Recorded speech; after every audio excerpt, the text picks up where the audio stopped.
Heute zeigen wir euch den Austausch des Fahrerhaus-Kippzylinders. Und zusätzlich zeigen wir euch, wie die Fahrerhaus-Kipppumpe zu erneuern ist. Und ganz nebenbei beantworten wir die meistgestellte Frage: Welcher Druck herrscht eigentlich im System der Kipphydraulik? Erstmal ist wichtig, dass man ein vernünftiges Werkzeug hat, um auch die Stoßstange beispielsweise abzuschrauben. Hier in dem Fall muss er abgeschraubt werden, um vorne an den Montagepunkt ranzukommen. Und auch der Tritt muss abgeschraubt werden, um hier vorne an die Pumpe ranzukommen. Wichtig vorweg, wir müssen die Wartungsklappe öffnen, um Schäden zu vermeiden und das System ordnungsgemäß entlüften zu können. Das dauert wieder mit dir. Ja, fertig. Hier vorne haben wir die Montageschrauben, hier unten die Leitung, oben den Öleinfüllstutzen und ohne den Tritt kommt man halt perfekt ran, um die Pumpe austauschen zu können. Um das alte Hydrauliköl abzulassen, treffen wir jetzt die notwendigen Vorbereitungen. Zum Ablassen des Öles lösen wir die 2 Hydraulikleitungen, die wir im Vorfeld kennzeichnen müssten, wenn wir nicht das Glück hätten und sie schon markiert wären. Dieses Hydrauliköl ist sehr milchig, das deutet auf zu viel Wasserrückstände im Öl hin. Das kann im Winter zum Vereisen führen und auch so kann es zu Defekten an den Komponenten im Hydraulikkreislauf kommen. Werkzeug!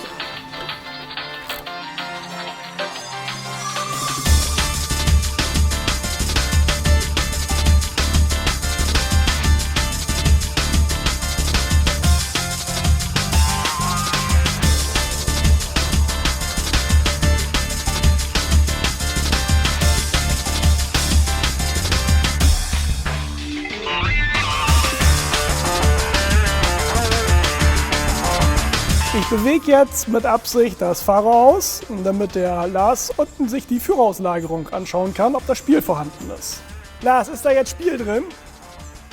Die obere Lagerung ist in Ordnung, aber hier in der unteren Lagerung, da haben wir ein bisschen Spiel und die Buchse ist ausgeschlagen.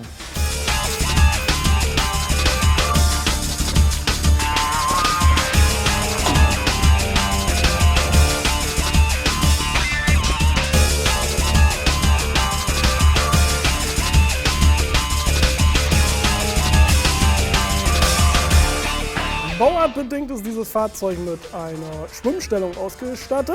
Dieses ist an der bauchartigen Wölbung am Zylinderrohr zu erkennen. Weitere Informationen dazu sind in unserer Einbauanleitung zu finden.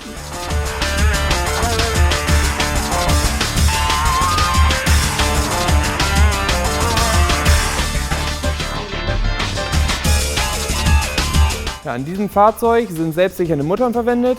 Diese müssen ausgetauscht werden, da sonst die Klemmfunktion dieser Mutter nicht mehr gegeben ist und der Festes der Schrauben so nicht mehr gewährleistet ist. Bei den Schläuchen, die wir ausgebaut haben, ist es sehr wichtig, dass diese Schläuche nicht beschädigt sind, bevor wir sie wieder einbauen. Ansonsten würden Undichtigkeiten entstehen auf Dauer und die Schläuche würden platzen.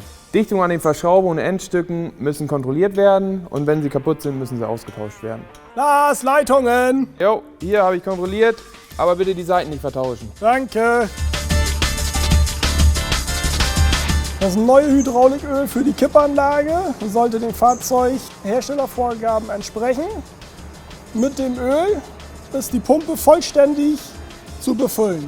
Wichtig dabei, vor dem Entlüftungsvorgang, die Schraube muss wegbleiben. Zum Entlüften der Hydraulikanlage müssen wir das Fahrerhaus einmal vollständig nach vorne kippen und zurückpumpen. Aber Björn, warte mal eben, wir müssen erst einmal kontrollieren, ob hier irgendwelche Sachen im Fahrerhaus rumliegen, die in die Scheibe fallen könnten, um Schäden an der Windschutzscheibe zu verhindern. Dann beeil dich damit. Oh Mann, ey. Nach Kontrolle des Öls schraube ich den Verschlussdeckel wieder auf die Pumpe. Was viele nicht wissen ist, dass in diesem Deckel ein Überdruckventil vorhanden ist, der das System vor möglichem Überdruck schützen soll. Für den Fall, dass eine Hydraulikleitung vom System im Vorfeld geplatzt sein sollte, besteht selbstverständlich die Möglichkeit, eine provisorische Leitung von der Pumpe zu den anderen Verbrauchern, zum Beispiel zu den Kippzylinder, zu verlegen. So, eigentlich können wir jetzt den Tritt und die Stoßstangenarme und sind ja eigentlich fertig mit der Montage. Aber wir wollen noch den Arbeitsdruck ermitteln. Ja, da hast du recht, das müssen wir noch eben machen.